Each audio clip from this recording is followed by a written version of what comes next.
Hello peoples! Today we will be telling the myth of Hades and Persephone, and how Persephone came to be the queen of the Underworld by looking at a reworked version of Homer's hymn to Demeter, or Demeter as many people say. I'll also add a link to the full poem in the description below. Okay, let's get started. One day, Persephone was out picking flowers in a meadow. Among the blooms, she saw a narcissus flower. So wondrous was the flower that Persephone decided to pick it. But the flower had been planted by Gaia as a favor to Hades and in accordance with Zeus's plan to lure Persephone away. As she plucked the flower, the earth opened up beneath her, and Hades, riding his chariot drawn by immortal horses, seized her, carrying her away as she cried, calling to Zeus, her father, for help. But Zeus did not hear her, nor did any immortal or human, not even the olive trees. There was two, though, who heard Persephone's call: Hecate, goddess of magic, and Keleos, god of the sun. But Persephone kept calling, hoping beyond hope that someone would help her. Finally, Demeter, Persephone's mother and goddess of the harvest and agriculture, heard her daughter's cries. Mourning, she tore at her clothes and covered herself in a dark cloak, searching for her daughter. But no one was willing to tell her the truth. Not one of the gods, not one human, nor one bird. For 9 days, Demeter roamed the earth, holding torches ablaze in her hands, not eating ambrosia, the food of the gods, nor drinking sweet nectar. But on the 10th day, Hecate came to her, holding a light ablaze in her hand, informing Demeter that she heard Persephone's cries, but did not see herself what had happened. And so the two of them went to Keleos, the seeing eye of gods and men.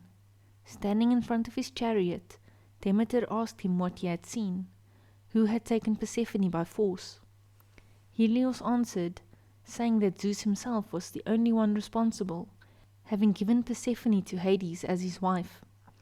And Hades, heading for the misty realms of darkness, seized Persephone as he drove past with his chariot. At hearing this, Demeter was overcome with grief. Shunning the company of the gods and Olympus, she went away for a long time, visiting the cities of humans, with all their fertile landholdings, shading over her appearance. And not one human could recognize her. Until, one day, she came to the house of Keleos, ruler of Eleusis. She sat near the road, at the well called Parthenion, the Virgin's place, where the people of the city used to draw water. There the daughter of Keleos saw her and asked, "Who are you, and where are you from, old woman, old among old humans? Why has your path taken you far away from the city? Why have you not drawn near to the palace? There, throughout the shaded chambers, are women who are as old as you are, and younger ones too, who would welcome you in word and deed." Demeter asked them then to point her to a house that required a housekeeper. But they offered to ask their mother if she could take her in and raise her son, Demophon. And so Demeter was appointed to raise the prince. She fed him ambrosia, the food of the gods, as if he had been born of the goddess herself. She breathed her sweet breath onto him, and at night placed him in a holy fire. The prince's parents marveled at their son, for he soon looked like a god. Now Demeter would have made him ageless and immortal, but one night, curious as to how the nursemaid managed to raise her son to be godlike, the queen spied on Demeter, seeing her place her child in a fire. She shrieked, afraid for her son, thinking that the nursemaid was burning him alive. Demeter heard her. Angry at the queen, she said, "Ignorant humans, heedless, unable to recognize in advance the difference between future good fortune and future bad.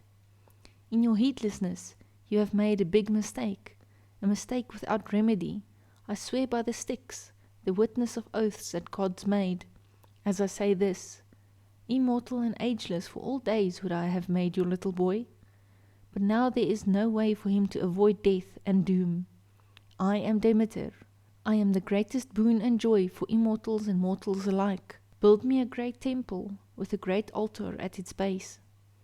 Make it at the foot of the Acropolis and its steep walls, on a prominent hill, and I will myself instruct you in the sacred rites so that, in the future, you may perform the rituals in the proper way and thus be pleasing to me."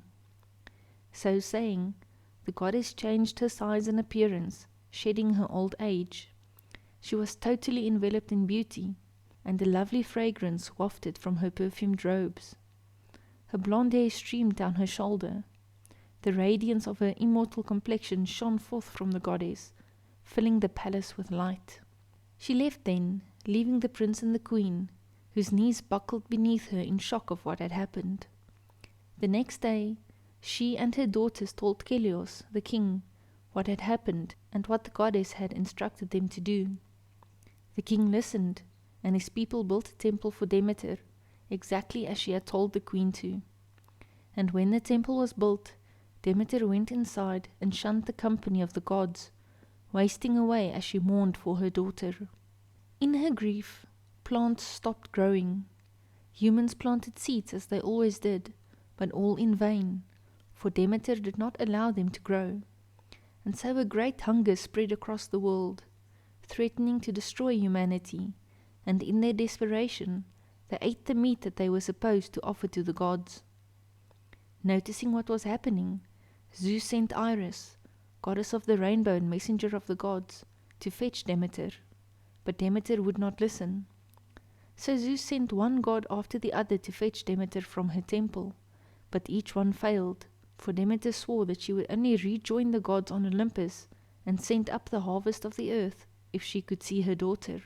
And so Zeus sent Hermes, herald of the gods, to Hades to ask that Persephone could leave the misty realm of darkness and brought up into the light so that Demeter could see her and let go of her anger. Hades listened and allowed Persephone to return to the land of the living to see her mother, but he promised that he would be a good husband to her and that he would make her queen of the underworld, and gave her a pomegranate seed to eat, for he did not want her to remain with her mother for all time. Overjoyed, Persephone left, Hermes taking her straight to her mother, and when she saw them, Demeter rushed forward and rejoiced. But Persephone told her that Hades had given her pomegranate seeds to eat, and that she was to return to the land of the dead. Zeus, however, offered that Persephone could spend 1/3 of the year with Hades, and the other 2/3 with Demeter. Agreeing, springtime settled over the earth, and plants started growing once more, Demeter sending up the harvest from the earth, and finally returned to Olympus.